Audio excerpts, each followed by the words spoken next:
Why did Claudia not die in Paris but instead die on the day she was created? Many viewers believe that Claudia died during the trial at the Paris Vampire Theater, but if you carefully watch the entire story you will discover that her very existence was a mistake. The reason Claudia became a vampire was because Lestat sensed that Louis wanted to leave him in order to preserve the relationship between himself and Louis, which was on the verge of falling apart. He transformed her into a vampire. She was more like a child forced to be born into a failed marriage from the very first day she came into this world.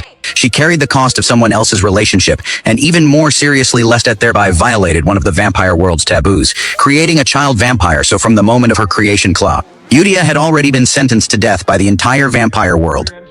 What was even crueler for Claudia was that although she gained immortality, she lost her future after becoming a vampire. She would not age, she would not die, but her body would remain forever. At that age, her mind would continue to grow. She would become increasingly mature. She would want to fall in love. She would want a life of her own, but she could never achieve it. Even more tragic, Lestat could create Louis, and later Louis could create Madeleine. They could all become creators. They could all have descendants of their own, but Claudia could never do that because child vampires themselves are flawed creations born only to be executed under vampire law. So Claudia did not die in Paris from the day she was transformed into a vampire. Her death was already destined.